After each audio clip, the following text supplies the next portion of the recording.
Morning, everyone. It's the old soldier coming at you today from Robeson County, North Carolina, where it's a crisp, cool morning. It's supposed to warm up today to about 68, so that's a plus. It'll dry us out some before the next round of rainfall. Anyway, folks, the First Amendment is fully under attack. Fourth as well. We all know the Second Amendment's been under attack for quite some time. Even your Fifth Amendment's about to be stripped away from you. Because once your First Amendment's gone, the Fifth Amendment, no good. Okay? What am I talking about? I'm talking about the Democrats' attempt to effectively move private news platforms from cable platforms. In other words, federal government intervention in private business matters.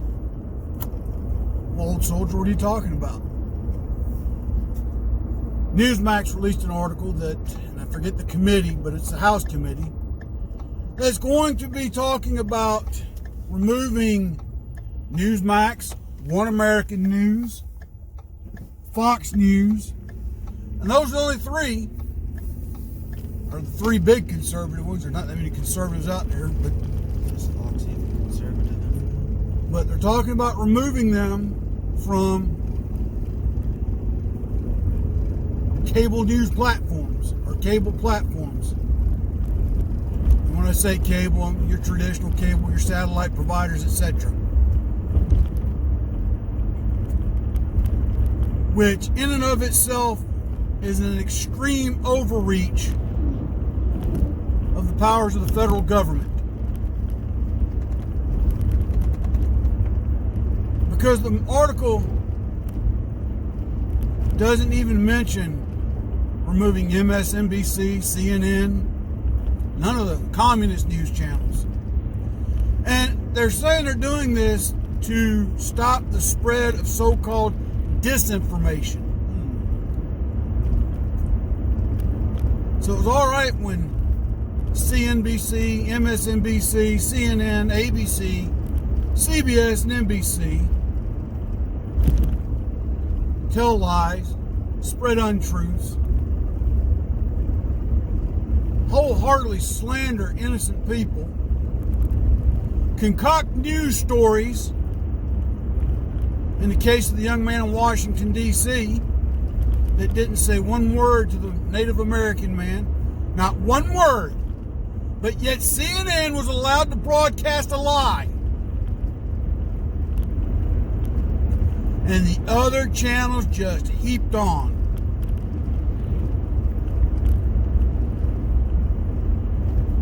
Go back to my video where I talked about marginalize and demonize. It all falls into the communist playbook, folks. Just like COVID-19. Yeah, real virus, it's killing people. Case in example, they're saying it's killed over 500,000 people in the U.S. now. I would doubt the validity of that high of a number. But old soldier, that come from the CDC. Screw the CDC. They're part of the federal government.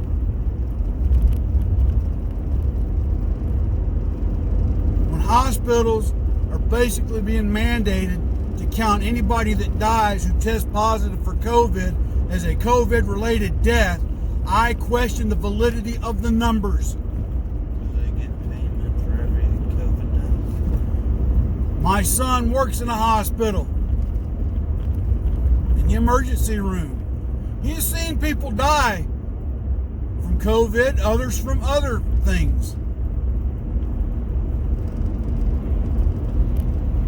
But yet, the inner circles of where he works, the rumors that are whispered,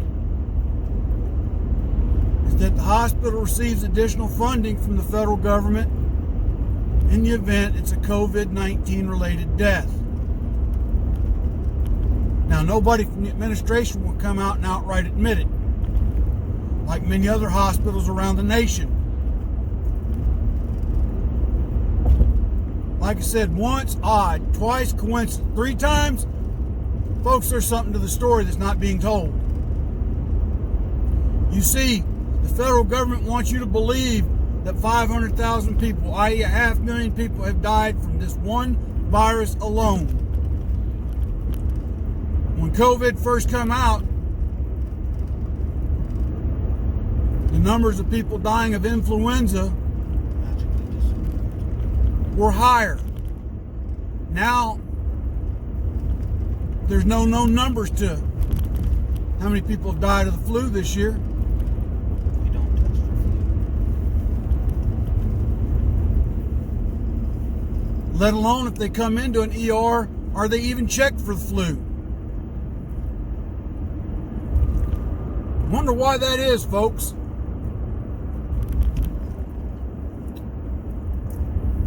Wonder why that is.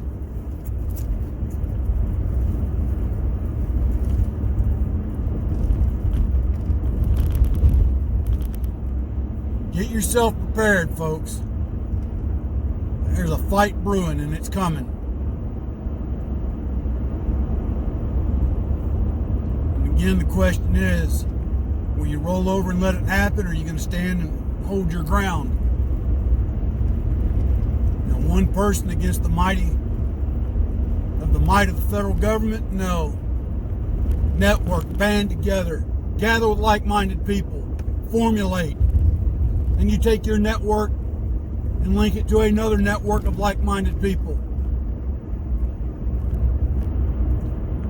And that's all I can say on that, without getting into too much detail. But I would tell you, go back and study our own Revolutionary War history. What the Patriots and the Minutemen of the Revolution did. When we decided to remove ourselves from the crown, we had no standing army. Hell, we had no organized government. But a group of men came together and said, "For this we shall not and no longer stand." And they were willing to put everything they had on the line. And some did lose life. Some did lose family, property, wealth.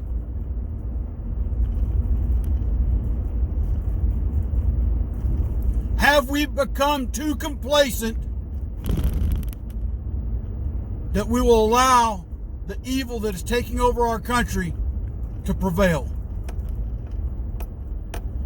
My friends, ask yourself, what is it that you are prepared to do? What is it that you're willing to sacrifice that you may remain free? I cannot give you that. I cannot tell you. That is a choice you will have to make for yourself.